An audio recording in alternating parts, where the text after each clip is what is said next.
Hey, what's going on? It's Jeff, and I like talking to people that are doing great things and amazing things in their community. So today, I have a gentleman who's actually doing something really cool, and it's not something that you would consider conventional in a lot of ways. So, you know what? Let me just bring him on. Without further ado, it's Rabbi Fine. Rabbi Fine, how are you doing today? I'm going to add him in here. Rabbi Fine, there you are. Hi, Jeff. I'm How- doing How's it really going? well. It's going. It's going. My Bulls are playing well, uh, and and my line I look good, and everything else is settling into. Once if your sports are okay, I think that you can rest a little easier. No, things are good. Mondays are my off day, so I'm in a really great mood. Perfect. Yeah, sports are pretty good. Bulls looking great. I'm excited about the Bulls. The Bears, another story. I see you have the White Sox hat on. I'm a Cubs fan, but I've been Ooh. to a lot of White Sox games, and I have a lot of love for the White Sox too. As a matter of fact, most of my favorite Chicago players are White Sox. I've heard of the Cubs. I'm not exactly sure what league or division they're in. I think it's Yeah, they is kind that of do minor league the whole baseball? sports entertainment thing in their Sports facility, entertainment. I which love brings that. us to a nice transition here. So, Rabbi Fine, you have something really cool that's going on in December. You have a wrestling event that you're putting together. And how does a rabbi get involved with wrestling? Yeah. So when I was a little kid, my father used to take me to some of the shows, and I was the kid, doing Rick Rude's dances and watching the Rockers, and I would dress up for Halloween and was really into it, and came back to it a little bit as late teens, and sort of never stopped. But I sort of did it myself, and then my best friend eventually started loving wrestling, and just did it as a personal hobby. I've gone to a SmackDown, gone to a Backlash. A couple of years ago, my wife surprised me on my birthday, which happens to be Thanksgiving weekend, with my first tickets to an independent show here in Chicago at AAW. And I had the best time. And I said to my wife, I said, I cannot believe I'm 35 and I have never been to look what I've been missing. This is exactly what I love. So flash forward, I had been telling people about it back in my synagogue community. I was in St. Paul, Minnesota for about 9 years. And some of my congregants were like, we should do Temple Mania. You're a wrestle fan, Temple Mania, WrestleMania. So if you want to put on wrestling in the synagogue? And they're like, yeah. And so I've been known to experiment a bit. I was like, let's see what happens. Long and short of it, I went down the road with First Wrestling, which is Eric Cannon's promotion in Minnesota, which is really not only the best promotion in Minnesota, but I put it up against most of the independent, wrestling in all of the country, if not world. And Eric just does a top-notch job. And fell in love with it. We started doing some shows together at the synagogue. We did 3 shows during COVID that were very safe and spaced out and masked and tested. And it really was, we were able to give the fans something that a lot of people couldn't because of how beer sales work. We weren't selling beer. We were all alternative.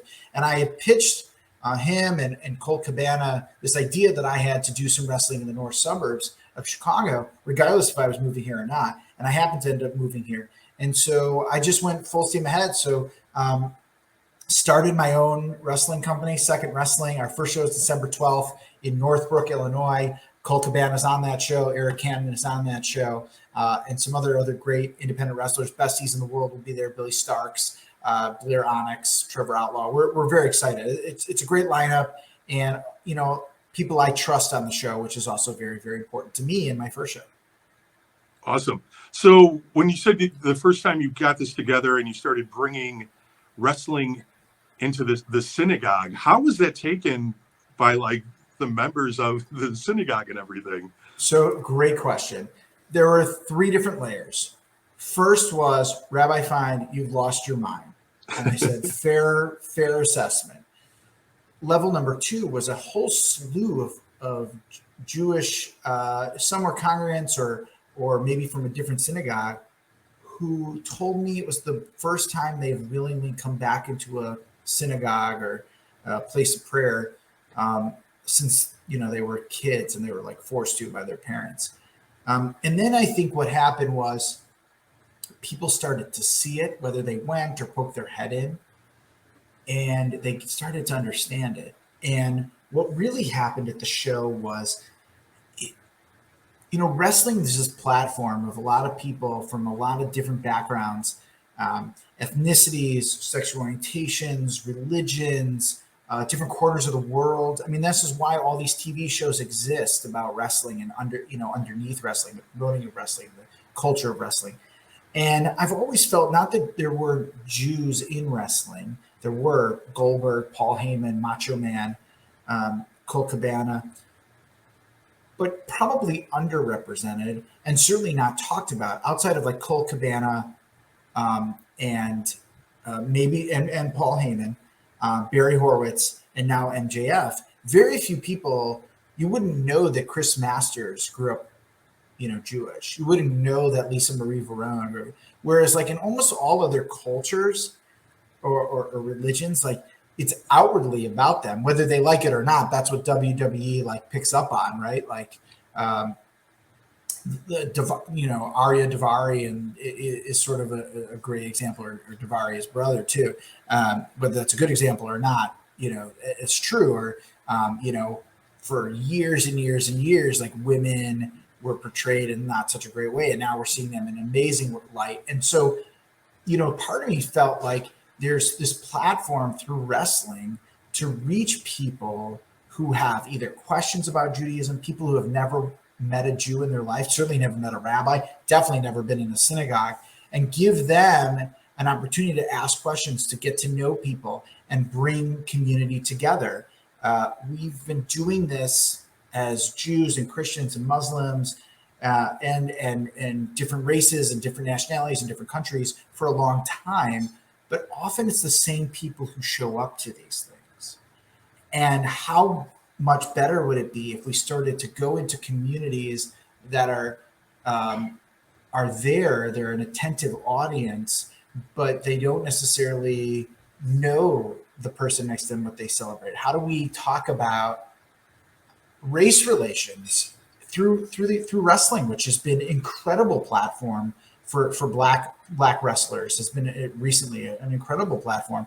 And how do we understand that story through show and pageantry, but also through getting to know each other? I mean, the people I feel I went to battle with in my life are the guys I played basketball with in high school. They or my fraternity, because we did crazy things together too. So how do we, to build that relationship, that bond, maybe it was a masculine friendship, but let's remove the boyhood part about it, just the bonds that you see in wrestlers. Well, then people start to ask questions. People have come into different scenarios where they can have real conversations and know the person. They're not just talking about a cultural thing. They're actually talking about it from someone who's living it and going through it.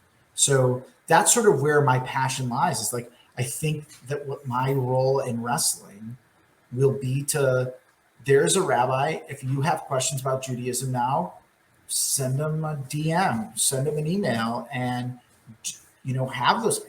Who better to talk about Israel with? It's certainly not media. You got to talk to people who really know this stuff and really study it and spend time there and know both Palestinians and Israelis. I mean, we as religious leaders, we as human beings have to go into these areas and not make people force feed them what we believe, but have real conversations as real people to understand the real traumas or instances or suffering that people have gone through. So I think that's sort of my excitement about it, is like, this is totally different. This is totally new. The world's never seen this. Now, I'm not, just to plug, no, 2econd Wrestling is not Jewish wrestling. We will have Jews represented often on the show because that's important to me. But, we also have, people who have, again, maybe I'm the first Jew they've ever met. Yeah, and I think it's great because what you're doing is really just kind of starting a conversation. And it seems like wrestling pretty recently has really got really involved with inclusion. Like you said, they're big now with, not only with recognizing Black wrestlers and Jewish wrestlers and LGBTQ wrestlers now too. I mean, this is something that 20 years ago wasn't really talked about, in the industry at all. And it's great that you're bringing this to the forefront along with this show. So, I mean, with that being said, why don't you tell us a little bit more about the show, how you're organizing that, and how that's all coming together. Yeah, it's been a huge startup, which is kind of cool and scary for me at the same time, because all the things that I've been successful with in my career so far, I've had a machine behind me. And by machine, I mean a congregation, right? Like people, I put out a program. It's a natural invitation. They're all on my listserv. So now I'm starting from scratch, which has been a great experiment for my life. When I look back in my life, you would have asked me, like as a kid, what would I want to do? This was at the top of my list. Certainly being a rabbi was at the very bottom of my list. But I love being a rabbi, and this doesn't, if anything, I think this will shed some light for people to say rabbis have to be out in the community and not just the way we used to be.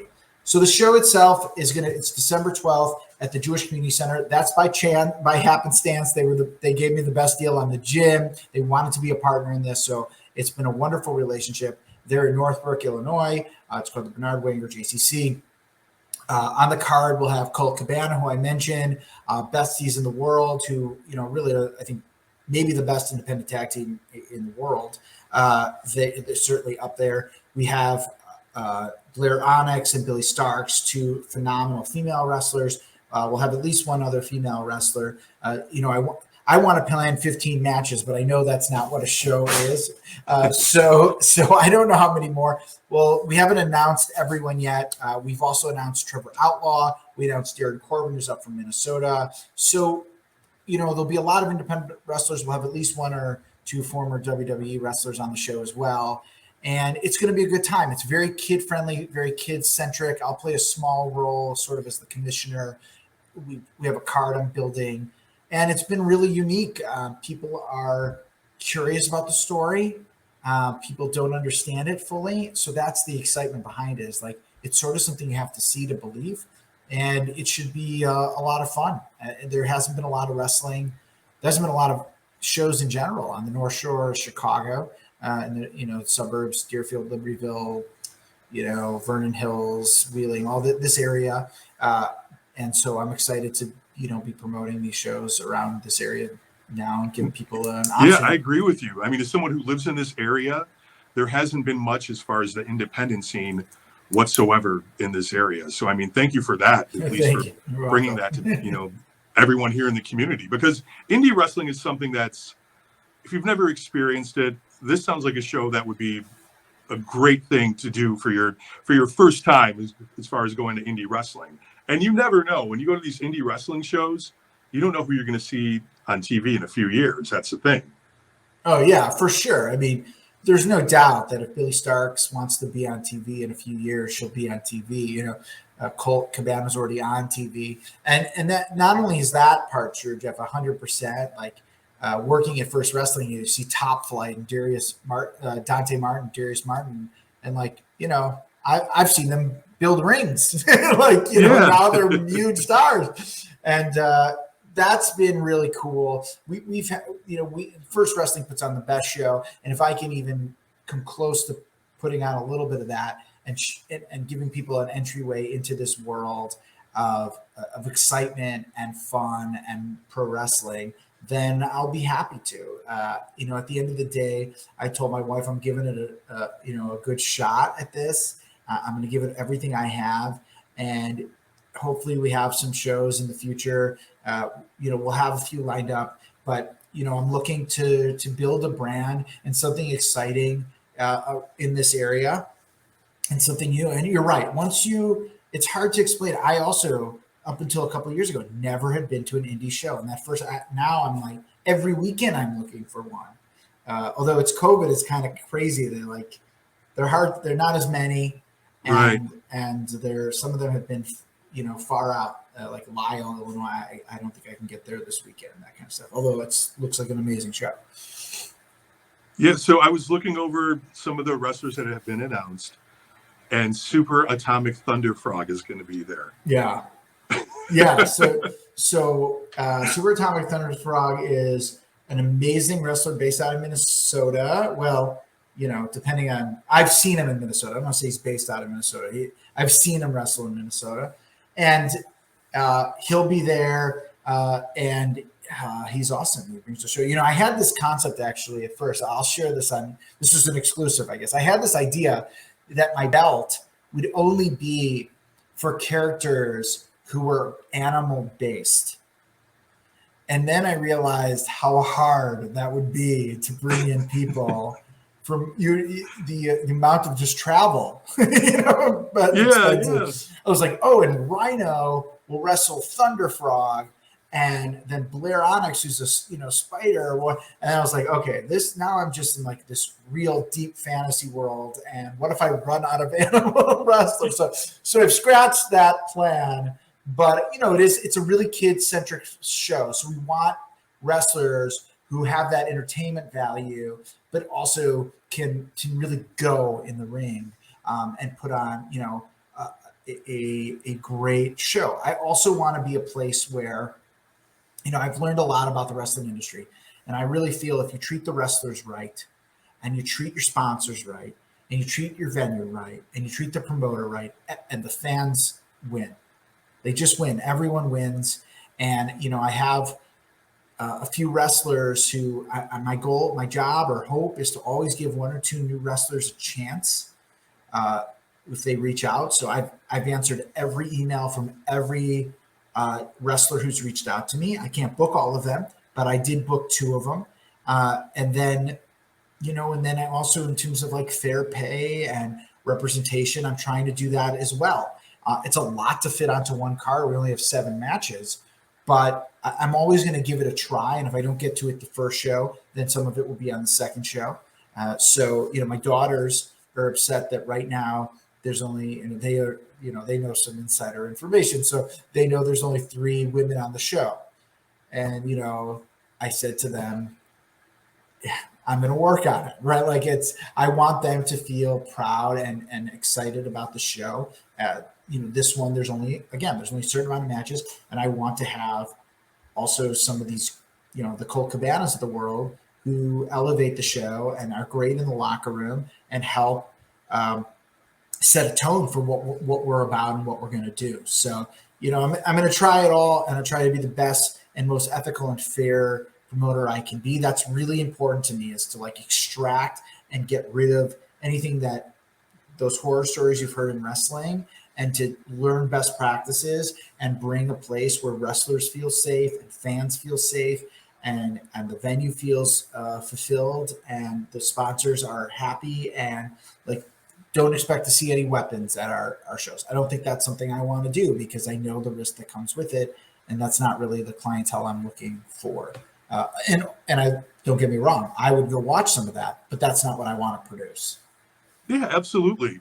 So it sounds too like you're very much into gimmick wrestlers and stuff. I guess for lack of a better term, the gimmicks and stuff like that. Or, I've been a wrestling fan my entire life too, and I do love the gimmicks and stuff like that. I bring up Super Atomic Thunder Frog because I like that, but I like seeing just regular wrestlers who come out, and do their thing and entertain in that way too.